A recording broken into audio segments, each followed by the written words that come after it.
Hello students, let's start with the new chapter Natural Vegetation. We are doing this chapter so as to know more about the vegetation. Let's see the objectives of this chapter, and the objectives are to know more about vegetation, judicious use of resources, different techniques about forestry, conservation and management of forests and wildlife, public awareness, with the involvement of local people, afforestation and reforestation programs. This is the mind map of natural vegetation. Under natural vegetation, first introduction part. Under introduction, endemic and exotic plants. Then factors affect the natural vegetation. There are three factors: relief, climate and ecosystem. Then there are different types of vegetation. There are 5 types. First is tropical evergreen forest. Second, tropical deciduous forest. Third, tropical thorn forest and scrubs. Fourth, montane forest. And last, fifth, mangrove forest. Then forest conservation. Under forest conservation, some steps like social forestry, farm forestry. Under social forestry, there are 4 further topics: urban forestry, rural forestry, agroforestry and community forestry. Then 5th topic, wildlife. Under this, reasons for the declining of wildlife. Then wildlife conservation in India. After that, biosphere reserves. Under biosphere reserves, Nilgiri Biosphere Reserve, Nanda Devi Biosphere Reserve, Sundarbans and Gulf of Mannar. Neha was excited about the summer camp she was attending. She had gone to visit Manali in Himachal Pradesh along with her classmates. She recalled how surprised she was to see the changes in the landform and natural vegetation as the bus climbed higher and higher. The deep jungles of the foothills comprising sal and teak slowly disappeared. She could see tall trees with thin pointed leaves and cone-shaped canopies on the mountain slopes. She learned that those were coniferous trees. She noticed blooms of bright flowers on tall trees. These were the rhododendrons from Manali. As she was travelling up to Rohtang Pass, she saw that the land was covered with short grass and snow in some places. From Neha's observations, we summarize that there is a close relationship between height of land and the character of vegetations. With the change in height, the climate changes and the changes natural vegetation. The growth of vegetation depends on temperature and moisture. It also depends on factors like slope and thickness of soil. The type and thickness of natural vegetation varies from place to place because of the variation in these factors. These changes in the type of natural vegetation occur mainly because of the changes of climatic condition. The natural growth of plants without human intervention, from the smallest grass to the tallest trees, is known as natural vegetation. It means under natural vegetation, plant community grows naturally, left undisturbed by humans for a long time, and also called virgin vegetation. India is the land of great variety of vegetation. There are 2 terms. First is endemic and second is exotic. Endemic means purely Indian, indigenous, and exotic means outside India. There are two terms, flora and fauna. Flora means plant species. Fauna means animal species. The original vegetation cover of India consisted of forests, grasslands and shrubs forests. India has already listed and carefully described 49,000 different species of plants. There are about 15,000 flowering plants in India.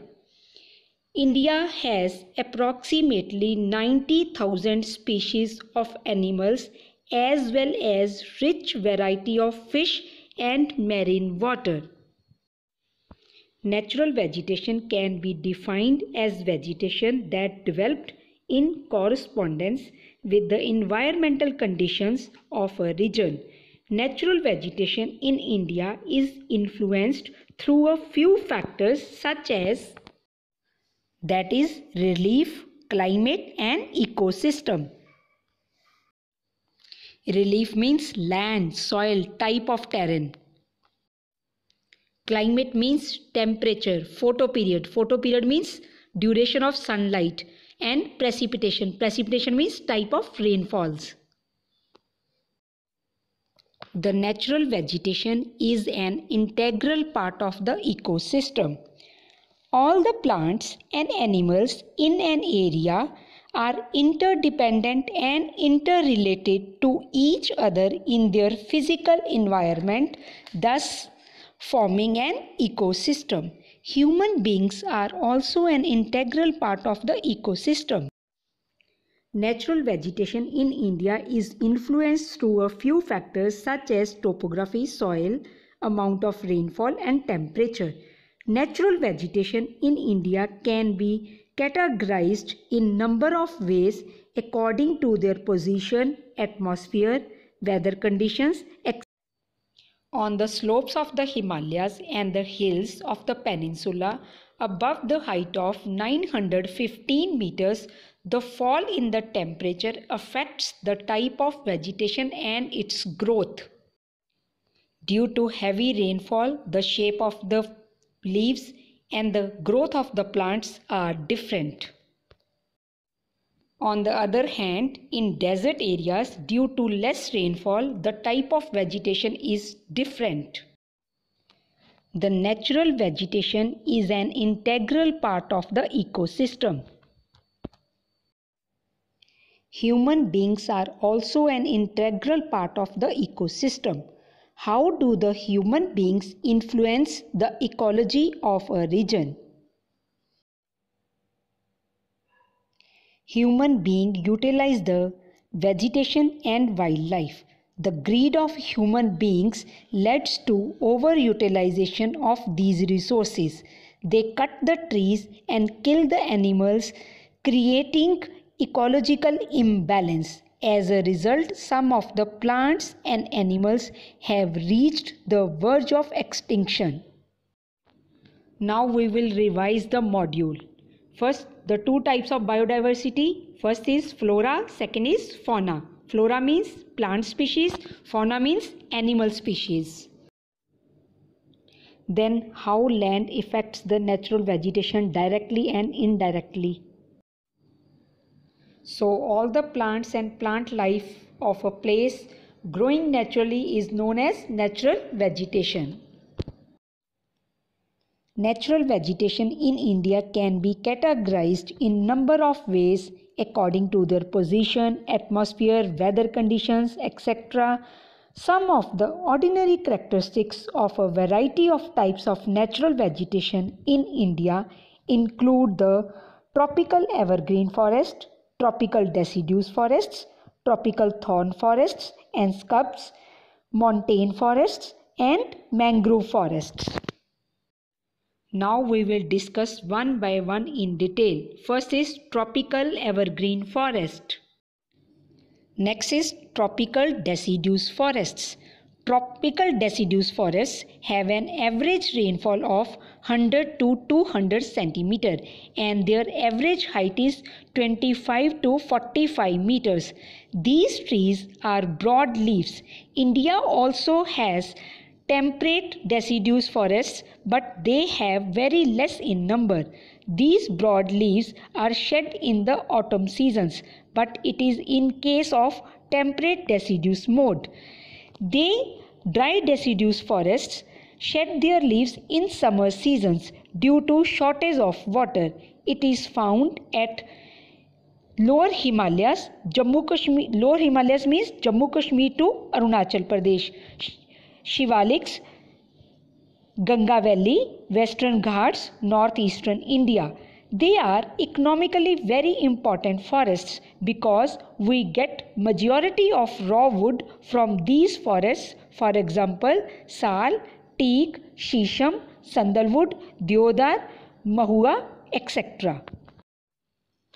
Again, under deciduous forest, first rainfall, then temperature, then areas, then height, then economically importance. See on the screen. Next, tropical thorn forest, arid or desert forest. Tropical dry forest or thorn forest have an average rainfall of less than 50 centimeter and they are less dense and size is 6 to 9 meters. Their roots are thick and long to use underground water and the thick bark prevents undue evaporation. They are found in some parts of Punjab, Haryana, Western Rajasthan, Central Deccan Plateau and some parts of Gujarat. Some areas are used for agriculture. Prominent features of desert forests are small leaves, thick bark, long roots. Indian wildlife date is common in the deserts areas. It means small sized kikar, babool, acacia, bushes and